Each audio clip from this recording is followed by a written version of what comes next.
Mesdames et Messieurs les anciens présidents des institutions républicaines,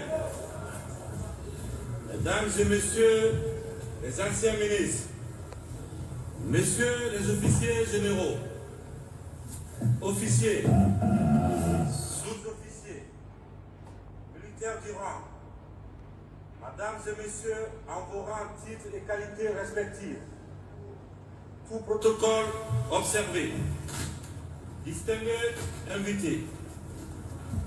Avant de rentrer dans le but du sujet, je voudrais rendre un hommage aux vies des nombreux Guinéens qui nous ont été arrachés ces derniers temps. Je vous demande de bien vouloir vous lever et observer une minute de silence en leur mémoire.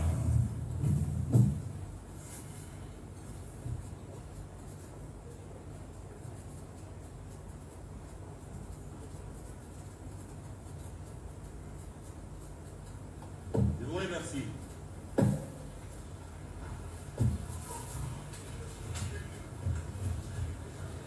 On ne fera pas de cours d'histoire aujourd'hui, mais je vais juste rappeler a souffert du comportement peu honorable de ce qu'on appelle ces élites. Nous nous sommes retrouvés dans une situation d'injustice, de corruption, de clientélisme, le népotisme, la privation des libertés individuelles et le collectif étaient monnaie courante. Le mal le plus profond aujourd'hui est la méfiance des citoyens observés envers les autres. Les politiques fragilisaient le tissu social pour éviter que le pays ne tombe dans le gouffre. Nous, Comité national pour le rassemblement et le développement, avons pris nos responsabilités comme tout soldat républicain. Nous voulons placer la transition qui s'ouvre sous le signe de l'espérance et d'une Guinée nouvelle, réconciliée avec elle-même, avec tous les fils du pays. Cela sera possible avec la collaboration et l'aide de tous.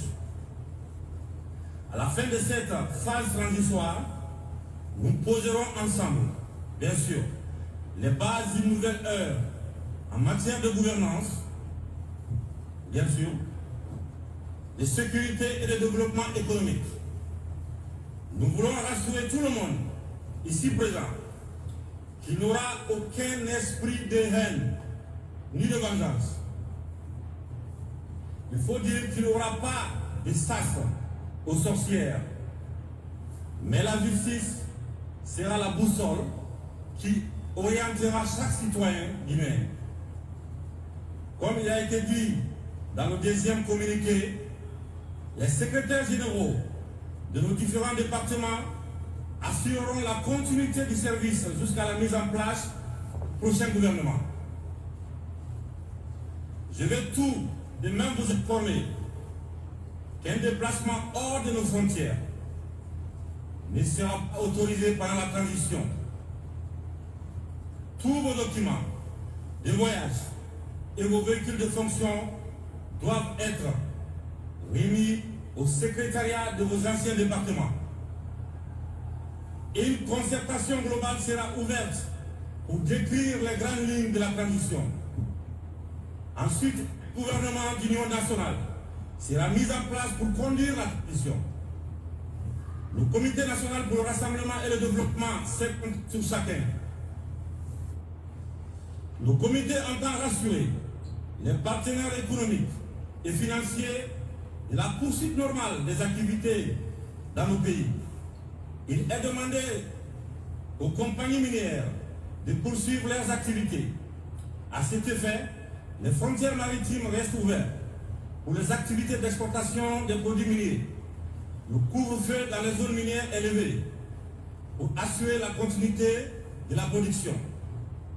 Le comité assure les partenaires qu'il respectera toutes ses obligations liées aux conventions minières et rappelle son engagement à favoriser les investissements étrangers dans nos pays. Que Dieu bénisse la Guinée. Je vous remercie.